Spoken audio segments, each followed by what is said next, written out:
Hello, I would like to share with you a very effective method of evangelism to Muslims. I have been witnessing to Muslims on the streets of Toronto, Canada, Detroit, USA, and London, UK since 2007.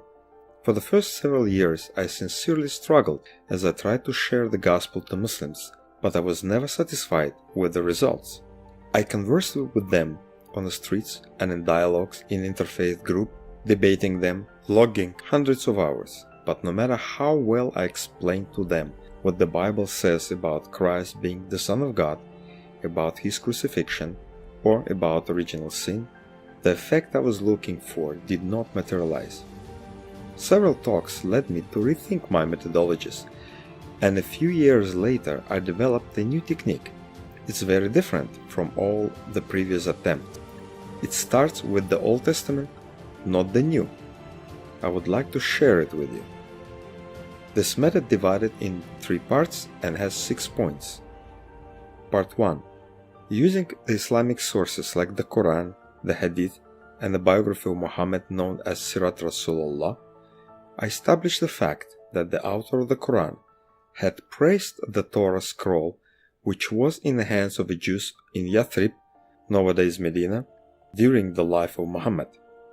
Then I show that all ancient manuscripts of the Torah, starting with the Dead Sea Scrolls, the Septuagint, and the Tanakh that is published in our time, are actually alike.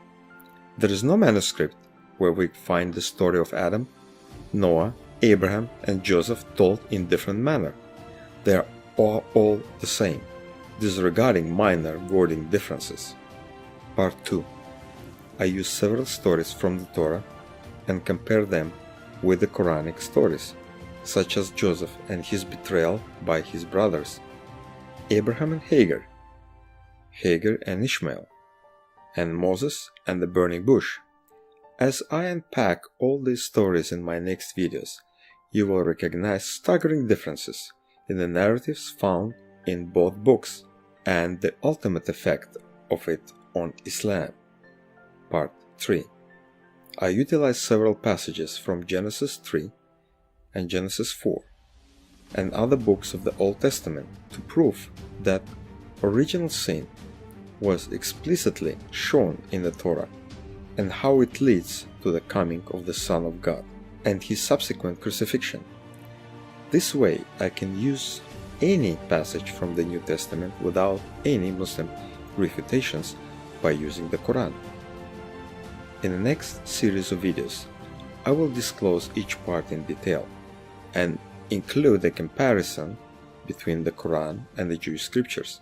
See you next time. God bless.